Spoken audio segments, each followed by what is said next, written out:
We've been married 289 months. Wow, that's amazing. Oh, hello, everybody. Welcome to the Octopus Movement podcast, where we celebrate the unique minds and extraordinary potential of nonlinear thinkers. I'm your host for today, Dr. Janice Campbell, and we'll be exploring how the power of nonlinear thinking can transform the world. Today, we have two guests, Mariah and Byron Edgington, two of our newer founding members here at the Octopus Movement. Mariah is a retired ICU, ER, and flight nurse, turned TEDx speaker, best-selling author of the Journey Well book series along with Byron, newly discovered neurodivergent, and committed to helping others boost their confidence as a mindset mentor. Byron is a retired commercial pilot of 40 plus years, also a TEDx speaker and a best-selling author with Mariah, and is a writing coach and mentor himself. And together they help people go from self-doubt and self-consciousness to confidence and being their full selves. So hello to you both. I'm so excited to get a chance to talk to you. Thank you so much. Yeah, thanks, Janice, for the wonderful opportunity. And on short notice, we really appreciate this. Yeah. So where to begin? Let's start with you, Mariah. The pandemic was a big shift for a lot of us, but from what I hear, it sounds like it was a huge shift for you in how you thought about yourself and what you decided to do with your life. Yeah, that's so true. It was interesting because we actually changed continents when the pandemic hit. We lived in Colombia, South America, and my mother was living alone in Iowa and was very fearful. So we decided that we would move to Iowa, gave away everything, took the last humanitarian flight out way back early in 20 and shifted around, found our place in Iowa, and she lived with us for several years. And then she decided that she was ready to go back to living independently without us. You can only live with your kids for so long. I know. So it was kind of interesting because I'm sure that, truth be told, my mom is probably where this neurodivergence that I carry comes from. So in the course of living back in the US, I did a mindset dive and found out a lot about myself that I was very unfamiliar with. And now that I know I'm autistic and have ADHD with dyslexia, dyscalculia, dysgraphia, it explains a whole lot about, especially knowing that when I say go right, right, or just so many, it just filled in so many gaps for me. It really explained a lot of what happened when I was a child and young adult. And now I am so excited to share what I know with people, that they're not crazy, dumb, and stupid. They're just neurodivergent, and they're a fantastic person. To help them own their value is so gratifying. That's wonderful. I have a similar sort of, oh, really? I've only been compensating for over half a century. It's fine. Sort of a realization myself. So, Byron, what changed for you with this discovery? Yeah, excellent question, Dr. Janice. You're getting to a diagnosis here, I can tell. Yeah. What changed for me was, and part of it, I have to admit, part of it was kind of sad in a way, because during this whole exploration process, and we're not done yet by any means, but I've come to understand that Mariah was, and for a long time has been, masking a lot of, and hiding behind, say, just trying to fit in. And so it's pretty obvious what my role has been in that.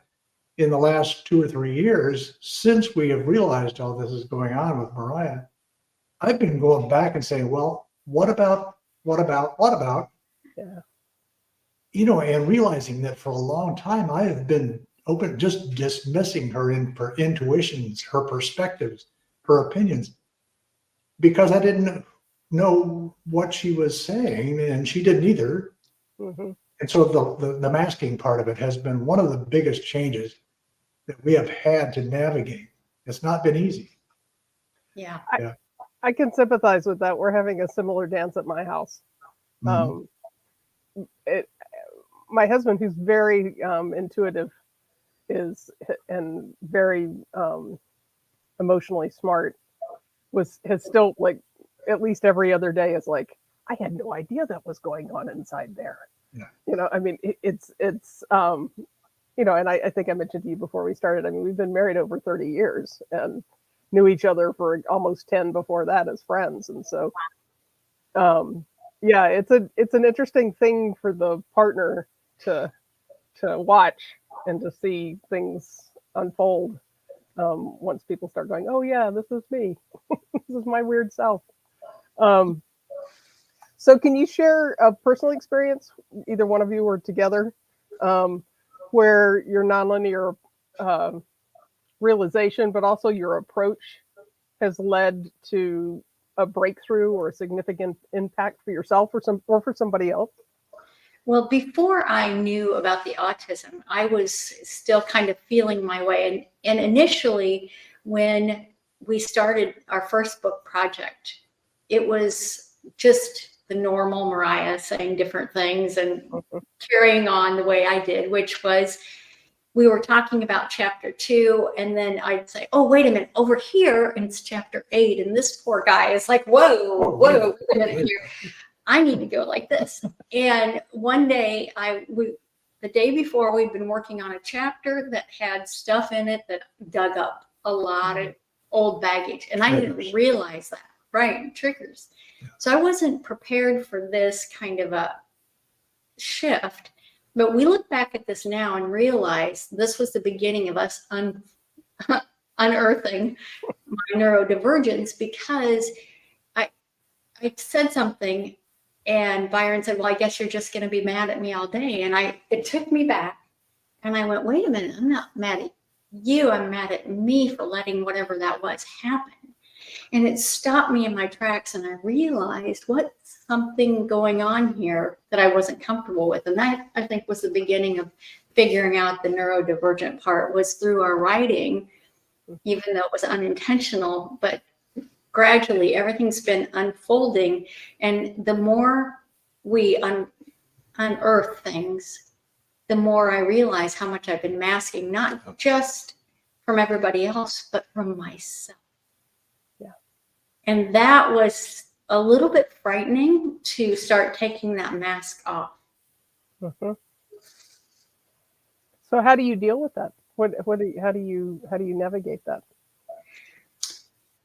Yeah, well, as I said, we're not done yet by any stretch. But let me elaborate just a little bit on that. At the end of our TEDx, which was we focused on the differences between neurodivergent, neurotypical couples in the TEDx. And at the end of it, we finished that talk with a quote from Emerson. And I'm telling you this for a reason. Emerson said, be yourself in a world that's constantly trying to make you something else is the greatest accomplishment. And the reason we mentioned that was because we want people to know that they're not evolving into their neurodivergence, their autism, their ADHD. They're capturing what is already true. By getting rid of that mask, we want to see who they really are. And that's just really difficult to do at times, especially because there are big time trust issues involved. And especially in a couple, we have to be able to trust each other to be our authentic selves. And it's not easy. Yeah, that's a good point. One thing that I'm going to piggyback onto that is that for me, being the neurodivergent one, it's been frightening. Sometimes I feel shaky inside because I think, what if he doesn't really like me? What if I don't like me? Yeah. And so these are real questions that we ask ourselves. So that trust factor is really big. And I don't doubt, after 289 months, I think I'm pretty solid here. But I think we're going to stick around here. But it is true. And the other interesting part, and the reason that we're really leaning into this heavy, is because we know that people don't have role models. People aren't willing to talk about it. And so it obviously doesn't happen out there. Well, it does happen. And we're willing to step up and say, hey, it can be okay. This is how you navigate it. And so that's kind of exciting, I think, for both of us. Yeah, no, that's wonderful. It's great to have you publicly be you, more and more, and together. I don't think there's enough conversation around. I mean, when you look at, like, when my son self-diagnosed himself with autism, he was like, I've been hanging out on this Discord channel with all these autistic kids, and these are my people, Mom. They sound like me. And so he went and did a bunch of research and diagnosed himself, and then we thought, well, maybe we should see if it's real. And sure enough, it was. And of course, the whole time he's doing it, he's saying, this sounds like my mother, right? And my husband's looking, as we're doing the parent parties, he's looking at the test, and he's like, yeah, looking at you, Campbell. And I'm thinking, how do they know so much about me? I know. I was like, wow. I thought I was the only one in here. But when we went to look for, when we went to look for a diagnosis, luckily we found a connection through the Octopus Movement, actually, with a practitioner in Pennsylvania that could do it. But in the Baltimore DC corridor for diagnoses, there's 2,000 to 3,000 people in any given wait list. Wow. And that's for kids. For adults, forget it. I mean, I basically was told, look, you might die before we get around to diagnosing you at your age. You're good. You've been handling, And so I think particularly for older people, late diagnosed folks, it's really wonderful to have folks talking out and saying, hey, this is not, you're not weird, or maybe you are weird, but you're the good weird. And, right. And you're not alone in this, which I think is fabulous. Yeah, I think that's a good point, because when people realize that the non-linear thinking is acceptable and it can be a beautiful thing when we lean into it. I've had people ask me, well, don't you think you have to get diagnosed? And I say a label is not going to change anything that's happened to you in the past or how you believe and feel and think in the future. So don't let it intimidate you. For me, the word autism sent me into a spiral for probably a couple months just to get my mind around it. Like, wait, what? Why wasn't I told? How did they decide this? Yeah. And then I realized it's okay. It's okay to be who you are. You're a beautiful person. Own it. Yeah, and I want to say that to all people. We do, and that's what we do. Like Kermit says, not easy being green. But that's one of the things that we just focus on like a laser, is the fact that, number one, folks like my sweet wife here, they're not broken. They're not broken. And it's kind of interesting, because right now I look in the DSM in the medical, whatever they call that thing, DSM. Yeah, the reference. Yeah. Yeah, and it still says autism spectrum disorder. It still says that. So we're always changing and getting up to speed on what that really means. These folks aren't broken, and it makes me wonder, looking back at all the masking that's going on, all the dismissal, all the ignoring. I don't want to call it ignorance, but that's where that word came from, is ignorance of all the gifts and all the contributions that nonlinear folks can make, and what we're missing in this society. It's just incredible. Well, I think quarantine had a lot to do with that. I mean, everybody slowed down and had a minute to not be defined by their profession, or wildly, completely defined by their profession in such a all-encompassing, exhausting way that either way it caused a reflection on, wait a minute, who am I, in a way that we haven't had the time or the impetus to do. And I think for you and for me, Janice, when we lean into our holistic practices, because I've done a lot of holistic stuff. One of my most gratifying parts of my career was volunteering at hospice and giving aromatherapy and Reiki and guided meditation to patients, the dying and their family. And I know you, with your holistic practices that you do, you know that it's our neurodivergence that really helps us lean into that intuitive space where other people don't always okay, so I shouldn't speak for other people, but sometimes other people aren't as intuitive in knowing there is a space for you to sit in. There's a great gift that you have, and I'm trusting that you sense that, don't you? Yeah.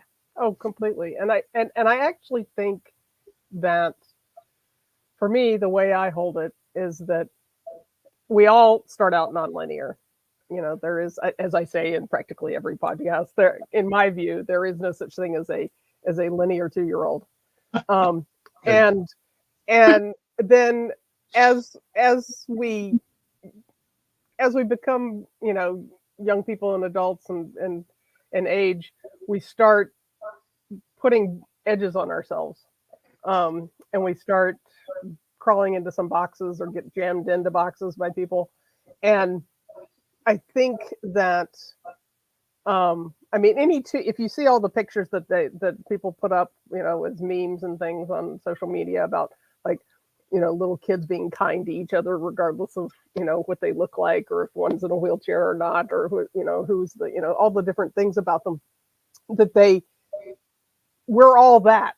We all are still that. It's like the work that you do, helping people really become more and more themselves, not like growing and changing into this, but rediscovering deeper versions of themselves. I think that's the same conversation for all of us. And then for people that, on top of having that nonlinear start, also discover that we have neurodiversity in there, then we're less willing to crawl in the box. We're less willing to give up that way of seeing the world. Yeah. And I think, I don't know, for me, it's a little bit like, come on out and play, everybody. Let's do the fun things, you know? And that doesn't mean that we don't tackle hard things, which brings me to the Octopus Movement's goal to solve the unsolvable. How do you, as newly minted founding members, view that mission, that part of the mission? Well, I have to tell you, Janice, it's right in line with what we do, because, and we didn't know this until very recently, but we've named our business operation Mandate to Elevate, because we think we all have an obligation, not just a right, but an obligation to lift each other up. You know, as the poet Rumi said, we're all just walking each other home. That's what we're doing, or at least that's what we should be doing. But there's another aspect to this that not many people talk about. When you start looking for ways to elevate other people, you have to be willing to go all the way with it. You can't make limitations on that. So you may not like somebody at all. You may not agree with any of it, politically, religiously, whatever, but you still have an obligation to find something about them to elevate them. And this is where our mindset training comes in, because our mentor has told us over and over, always default to the positive, because it's too easy to default otherwise. You know, our brains are trained to find negatives. Yeah. And so it's an active process. We have to look for something positive in everything we encounter. And that's not easy all the time. Right. Well, and also to not braced for an imagined threat. Yeah. Yeah. That's big. Mm-hmm. Because a lot, I think, of what trips us up is the story we create about the person or the situation before we've even learned anything about it. Right. You know, by judging the book by its cover, but even more so. Yeah. So true.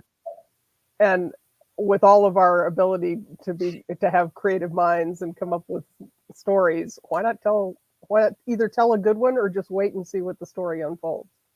Yeah, I like that. That's so true. It doesn't. Yeah.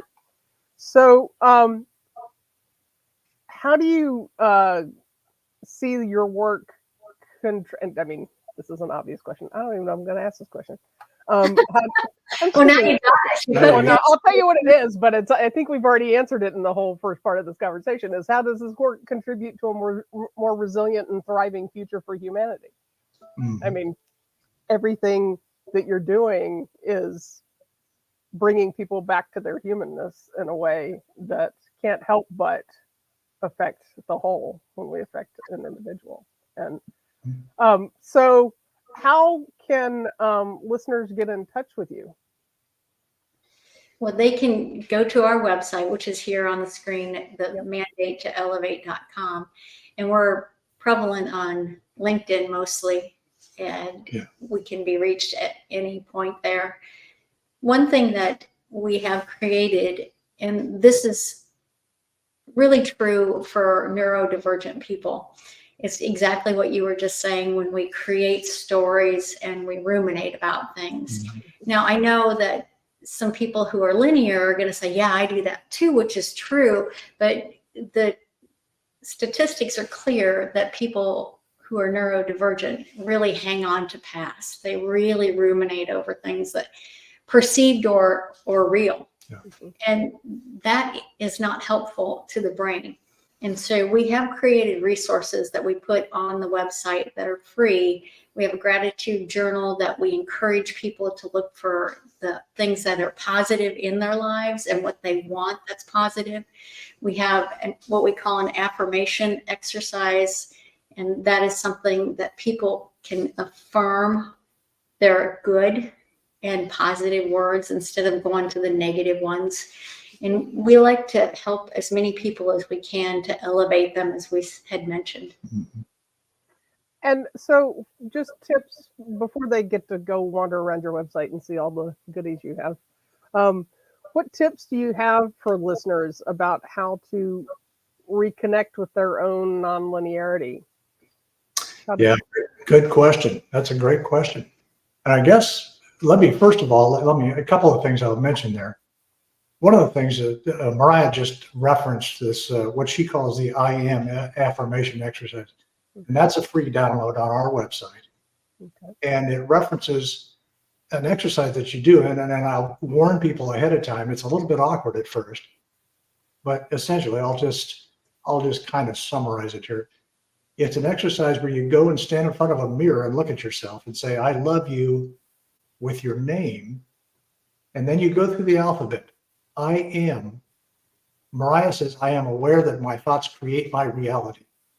And then she goes through the alphabet. I am brave and beautiful. I am competent. I am dedicated. All the way through the alphabet. And she does that a couple times a day. And I can tell you from personal experience that one thing for sure, 2 years ago, she would not have been on this show today. She is an entirely different person today because she has owned her value and knows she's all those things. And everything that you put in there is positive. That's one thing. Can I jump in and say, absolutely, this is for the people who are neurodivergent and have challenges like I do. One thing that happened during this time was I was sharing this with our daughter who was going through a really tough time. And I would get to about D, E, and then I'd have to go back, A, B, C, D, E, F, G, G. Okay. So, and pretty soon after doing this for a few days, she looked at me and she goes, Mom, do you realize you don't know the alphabet? And I went, oh my gosh, you're right. Yeah. I don't know it. Terry just jumped in there. Is this possible? Well, so good news for all you neurodivergent people with this, I think it's dyscalculia or dysgraphia. I'm not sure which one it is, but one of them, you're not going to know the alphabet, and it's perfectly okay. Your brain just didn't work that way. Just start over. That's right. I was thinking, just get a marker and write all the alphabet out on your mirror so you can follow it, was what I was thinking.